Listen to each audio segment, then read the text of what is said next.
Hello everyone, my name is Divanshu Saxena और आज की वीडियो में पढ़ने जा रहे हैं डिस्ट्रीब्यूशन लॉ के बारे में। ये pharmaceutics physical pharmaceutics first unit का एक टॉपिक है distribution law. Most important topic है, ये एग्जाम में आता है। ठीक है, तो समझेंगे डिस्ट्रीब्यूशन लॉ है क्या, इसके एप्लीकेशन क्या है, लिमिटेशन क्या है, तो इतनी सारी चीज़ें और इसका कॉन्सेप्ट और फॉर्मूला किस तरीके से हम इसको निकालते हैं, उस सब चीज़ों के बारे में आज हम बात करेंगे इस वीडियो में। तो डिस्ट्रीब्यूशन लॉ है क्या? डिस्ट्रीब्यूशन लॉ नाम से समझ में आ रहा है किसी चीज़ का डिस्ट्रीब्यूशन होगा, यहाँ पे किसी चीज़ का डिस्ट्रीब्यूशन होगा। सबसे पहले मैं आपको कॉन्सेप्ट बता रहा हूँ। बेसिकली ये जो चीज़ होती है ये इममिसिबल लिक्विड्स के लिए होती है। क्या चीज़ होती है? इममिसिबल लिक्विड्स के लिए। जब दो लिक्विड्स एक दूसरे से मिक्स नहीं होते, जब दो लिक्विड्स एक दूसरे से मिक्स नहीं होते हैं, उनको हम क्या बोलते हैं? इममिसिबल लिक्विड्स। तो मिसिबल वो होंगे जो मिक्स हो जाते हैं, जो मिक्स नहीं होते उनको हम बोलते हैं इममिसिबल लिक्विड्स। और ये दो लिक्विड्स जो है जब हम किसी बीकर में इनको रखते हैं तो उनके बीच में एक लेयर बन जाती है, ऐसी लेयर बन जाती है, ये डिस्ट्रीब्यूशन लेयर होती है। ठीक है, या फिर इसको हम इंटरफेस भी बोलते हैं। मतलब ये है कि ये जो लेयर होगी ये इसको और इसको जो है सेपरेट करेगी, इस वाले लिक्विड को और इस वाले लिक्विड को। रियल लाइफ एग्जांपल में हमारे पास में वाटर, यहाँ पे हम बेंजीन ले लें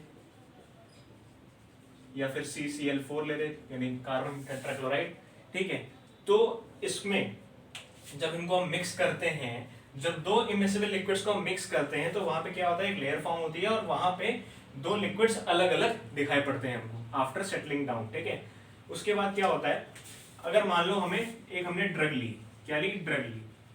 ठीक, ड्रग ली तो इसका मेन मोटिव ये क्या होता है कि ड्रग की सॉल्युबिलिटी पता करना होता है। डिस्ट्रीब्यूशन लॉ का मतलब ये है कि हमें ड्रग की सॉल्युबिलिटी को पता करना है कि वो कौन से सॉल्वेंट में कितना ज्यादा सोल्यूबल है, तभी हम उसी हिसाब से अपनी ड्रग वहां बनाते हैं कि किस हिसाब से ज्यादा सोल्यूबल है, तो हमें कौन सा ड्रग का एपीआई लेना है और कितने अमाउंट में लेना है, वो सारी चीजें मैटर करती हैं यहाँ पे।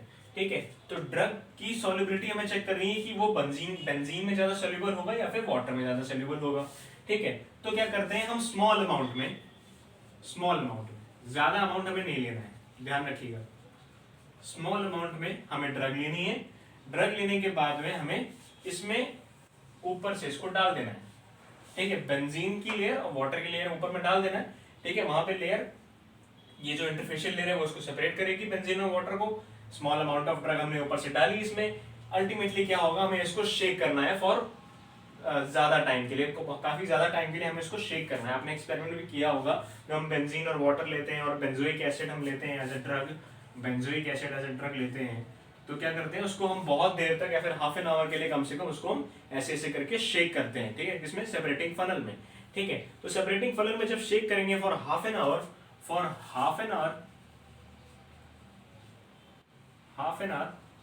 तो क्या होगा? उसके बाद में हमें उसको सेटल डाउन करने के लिए कम से कम 15 से 20 मिनट उसको देना होता है ताकि वो सेटल डाउन हो जाए। सेटल डाउन होने का मतलब ये है कि बेंजोइक एसिड जो है, जो हमारी ड्रग है, वो कितना ज्यादा सोल्यूबल होगी, वो अल्टीमेटली अपना टाइम लेती है। कब? जब उसको हम शेक करेंगे अच्छी तरीके से 30 मिनट्स के लिए। उसके बाद क्या होगा कि बेंजोइक एसिड का जितना भी पार्ट होगा वो बेंजीन में भी जाके घुल जाएगा और वाटर में भी जाके घुल जाएगा।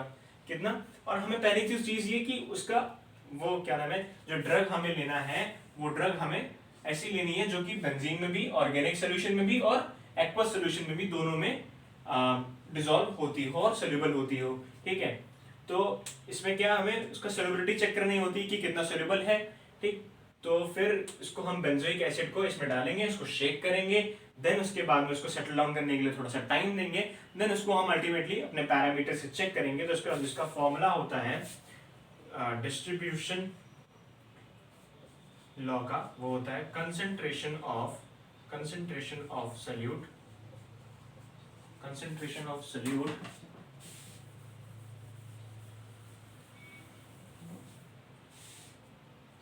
in organic phase upon concentration of solute in aqueous phase। ये हम कैसे निकालेंगे कि कितना ज्यादा अमाउंट में जो ड्रग है हमारी वो कौन से सोल्यूशन में जाकर के वो सोल्यूबल हुई है? कैसे निकालेंगे?